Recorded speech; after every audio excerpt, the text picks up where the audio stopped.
Olá, o meu nome é Walisson e eu quero compartilhar uma experiência que ocorreu comigo no ano de 1999. Foi na cidade de Passo Fundo, no Rio Grande do Sul. Eu era adolescente e estava com 16 anos de idade e vivia na cidade. Meus avós moravam em um sítio na zona rural, bem afastado da cidade. Era rotina eu ir para o sítio todos os fins de semana. Eu adorava o sítio dos meus avós, pois lá perto tinha um rio e uma mata onde eu caçava com meu pai, meu avô e os meus primos. Eu me lembro que era a Semana Santa daquele ano. Na quarta-feira à noite, meu pai me levou para o sítio dos meus avós, para passar o feriadão com eles. Meus avós, como de costume, fizeram bolos, comida no fogão a lenha e no domingo de Páscoa fariam um grande almoço em família. Meu primo Ravi, que morava lá no sítio e era adolescente assim como eu, gostava de caçar e pescar. Eu e ele íamos ao rio, andávamos a cavalo e comemos a deliciosa comida feita no fogão a lenha que minha avó preparava. Na Sexta-feira Santa nós queríamos caçar, pois desde que eu cheguei não tínhamos entrado na mata ainda para caçar. Combinamos de ir às 3 horas da tarde, depois de tirar um pequeno cochilo pós-almoço. Ao meio-dia, quando nós estávamos na mesa em família, eu e meu primo combinamos os detalhes da nossa caçada que iríamos fazer. Minha avó, escutando a nossa conversa, disse que era Sexta-feira Santa e não seria bom caçar naquele dia. Minha avó era religiosa, mas não era radical ao ponto de querer nos proibir. Meu avô tampouco. Nós mal sabíamos que passaríamos por uma experiência terrível e me arrependo de não ter escutado os conselhos da minha avó. Minha avó dizia que deveríamos ter um pouco de respeito, pois era o dia em que Jesus Cristo morreu, mas nós dissemos que estávamos entediados e queríamos muito caçar. Após o almoço e de ter descansado um pouco, lá para as 3 horas da tarde nós pegamos as espingardas que tinha na casa dos meus avós, facas e alguns suprimentos e fomos na mata. Andamos mais ou menos 1 quilômetro. Tudo ao nosso redor parecia estar sem vida. Pela manhã havia canto de pássaros e as árvores se mexiam devido ao vento, mas estranhamente tudo estava estático. Não se escutava nada. Um silêncio tenebroso nos avisava que algo muito ruim estava prestes a acontecer. Mas eu e o Ravi, adolescentes aventureiros, nem percebemos que a natureza estava nos alertando de um perigo iminente. Fomos andando na mata, olhando para todos os lados, falando linguagem e disputando para ver quem era o melhor na caça. De repente, Ravi ao longe fez sinal para que eu parasse e apontou à sua frente. Eu vi ao longe um porco selvagem escondido nos arbustos. Eu disse para o Ravi que eu deixava aquele porco para ele. Ele disse brincando: "Fechado, deixa comigo que eu vou te ensinar como se atira."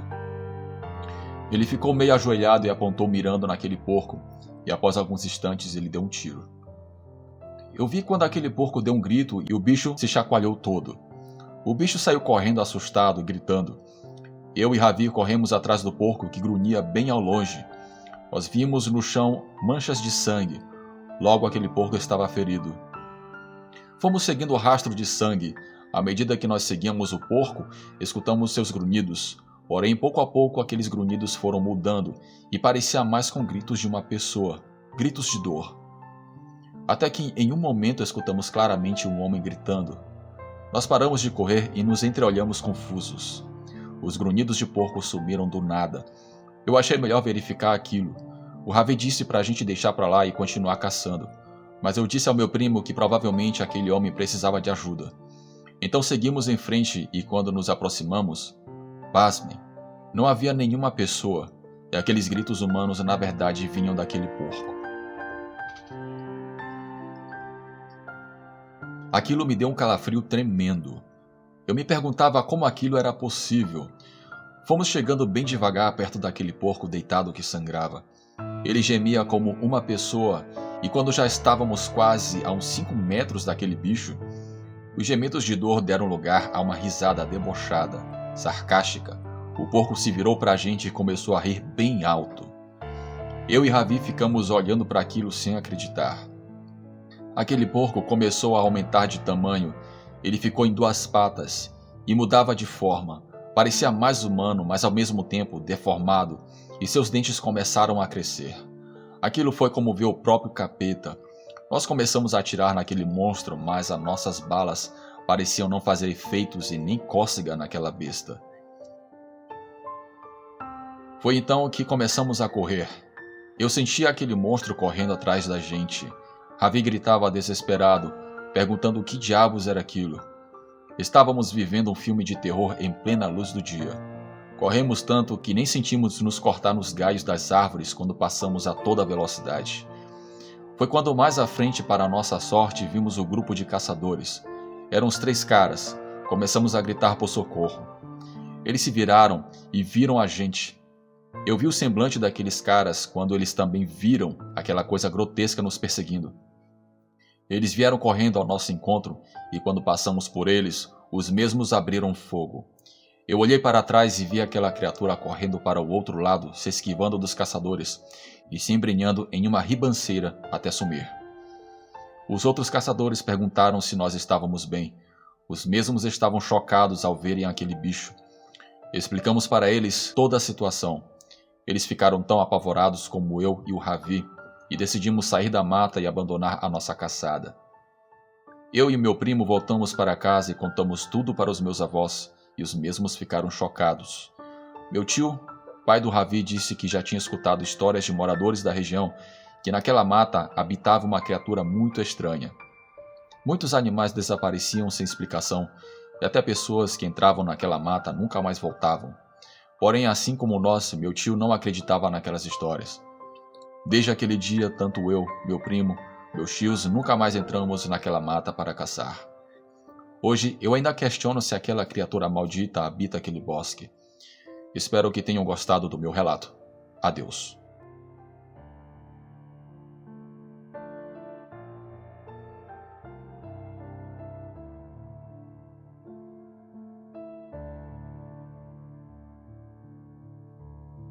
Olá, eu me chamo Pablo. Morar no campo sempre foi a minha paixão. Eu nasci em uma família bem humilde. A região em que eu morava já era perto das serras e longe da cidade, aqui em Santiago del Estero, província da Argentina. Eu tinha 17 anos, era a década de 80. Na minha casa, meu pai se encarregava de fazer as compras para o nosso lar. Mas em uma certa ocasião, meu pai ficou doente e pediu que eu fizesse a tal tarefa.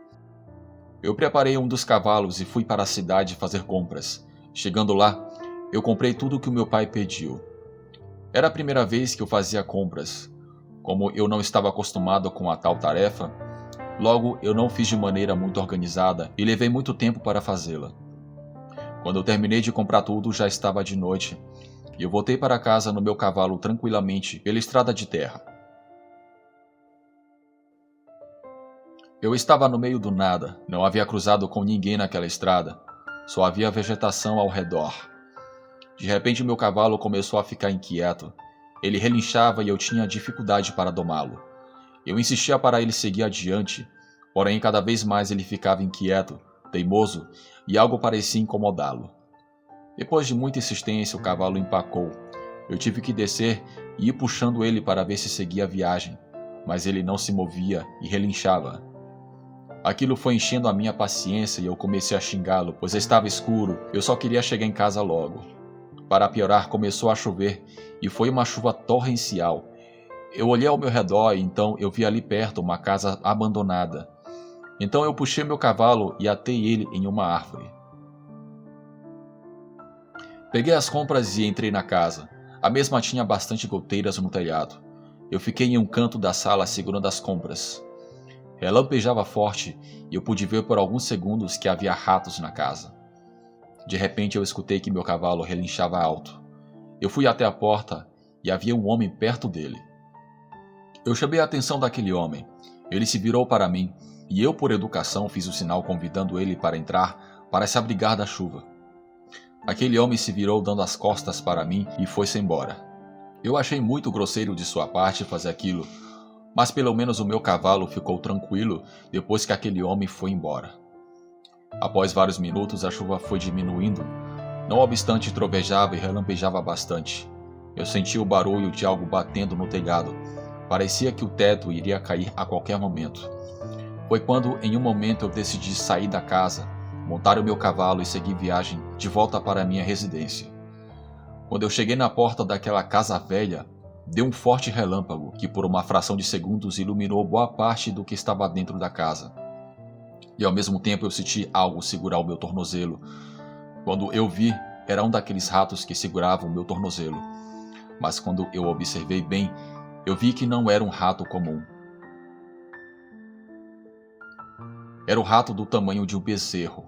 Ele tinha braços enormes com garras e uma delas segurava o meu tornozelo. Sua cauda era grande e batia no telhado, fazendo aquele barulho estranho. Quando deu outro relâmpago, eu pude ver com total clareza o quão assustador era aquele bicho. O detalhe mais bizarro é que a cabeça daquele rato era a cabeça de um homem. Um homem com barba grande que olhava para mim sorrindo com dentes grandes. Eu gritei desesperadamente, implorava para aquela criatura me soltar, xingava ele de tudo quanto era nome. O mais assustador foi o que ele fez em seguida. Ele me puxou para perto dele e disse: "Foi você que me convidou." Ele começou a rir e me soltou. Eu saí correndo da casa, deixando cair as compras, subi no meu cavalo e saí em disparada. Quando eu cheguei em casa, eu contei para o meu pai a experiência que eu tive. Eu não consegui dormir naquela noite. Até hoje eu tenho nítidos pesadelos com aquela criatura. Meu pai disse que aquilo que eu vi poderia ser um dos espíritos que protegem as serras, mas eu discordo dele. Eu tenho certeza que naquela noite eu vi um Nahual.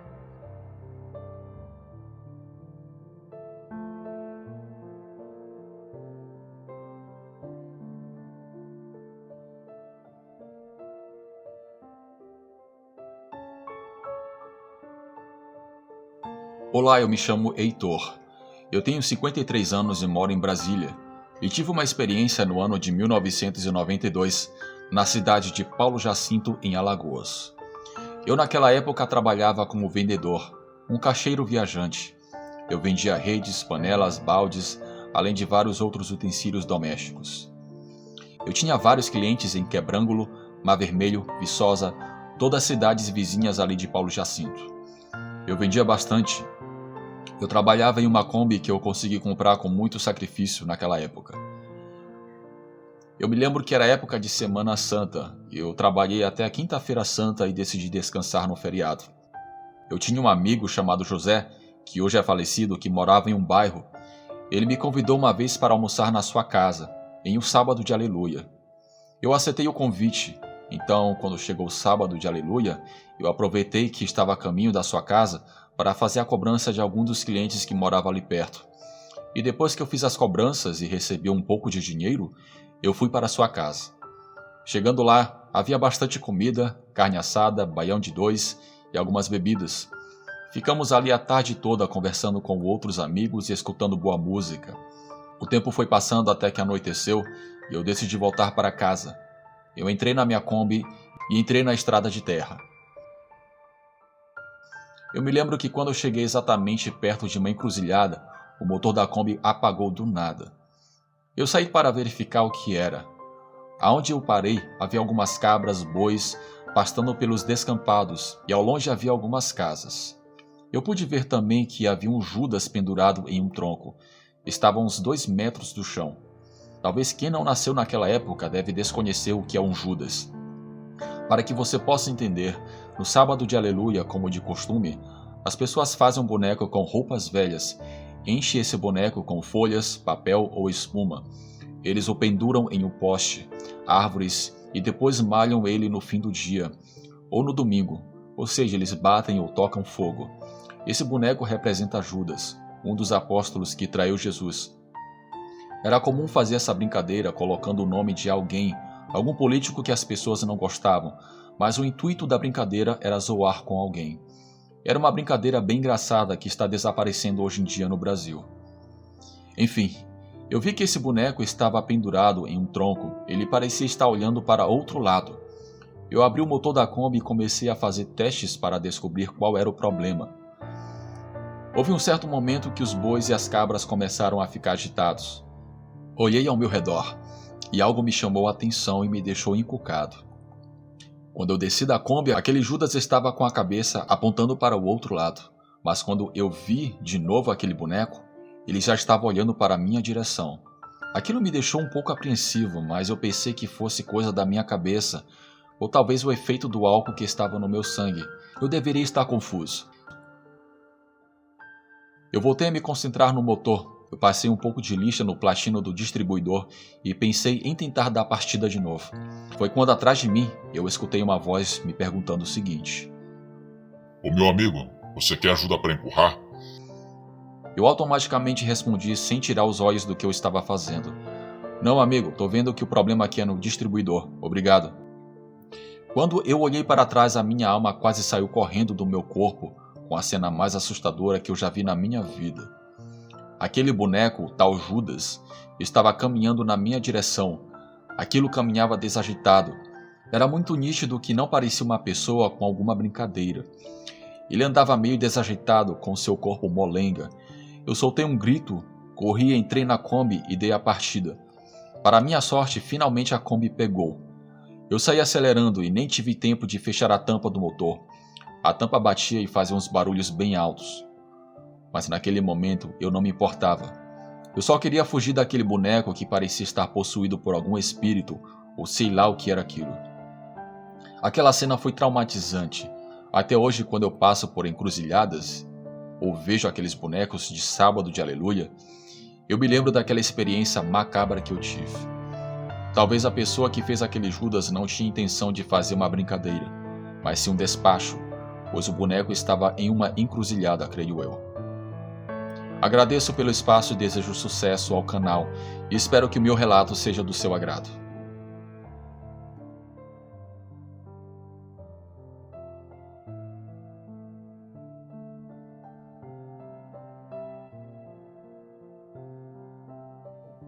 Olá, o meu nome é Girlene. Eu moro em Curitiba, Paraná e quero relatar um fato ocorrido em 1988.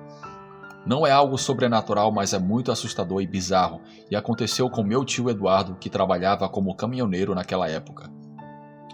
Meu tio estava viajando em direção a Santa Catarina pela BR-376.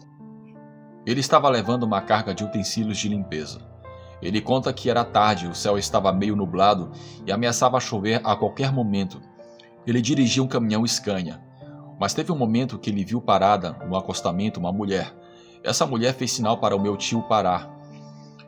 Tio Eduardo disse que a mulher usava roupas um pouco velhas, calça jeans azul, uma camisa branca e segurava um cachorro enrolado em um pano branco.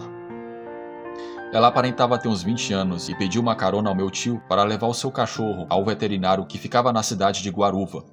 Meu tio resolveu dar uma carona para aquela mulher. Ela parecia apreensiva. Tio Eduardo viu que o cão estava imóvel nos braços daquela moça. Era um cachorro do tipo caramelo. Meu tio ficou curioso e perguntou o que aconteceu com o animal.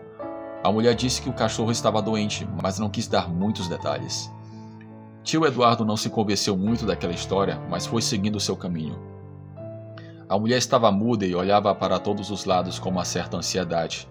De repente, em um certo trecho, ela pediu para ele parar o caminhão.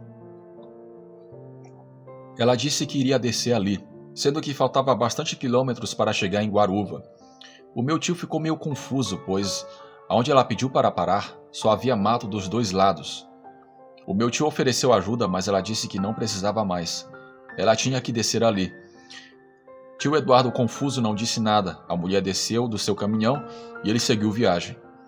Quando meu tio estava quase chegando em Santa Catarina, lá por volta das 11 horas da noite, ele parou para jantar em um posto de gasolina. Enquanto ele jantava, ele estava vendo o noticiário local. Foi quando ele viu algo que lhe deixou sem palavras. Havia uma notícia de que policiais rodoviários haviam prendido uma mulher, e era a mesma mulher que lhe havia dado carona horas atrás. Ele a reconheceu na hora. O motivo foi asqueroso e bizarro. Ela foi presa em flagrante por tráfico de drogas. Aquele pobre cão estava sem vida. Antes do meu tio dar carona para aquela mulher, o pobre animal tinha sido aberto horas antes. Todos os seus órgãos foram retirados e no lugar foram colocados quantias de drogas. Aquela mulher era uma mula e estava indo entregar a droga em algum outro lugar. Meu tio ficou indignado com aquela situação. Como uma pessoa poderia ser tão mal a ponto de fazer aquilo com um animal inocente? Desde aquele dia, tio Eduardo disse que nunca mais deu carona para ninguém na estrada. Mas ao menos ficou feliz que aquela mulher foi parar atrás das grades. Obrigado por ouvirem o meu relato. Boa noite.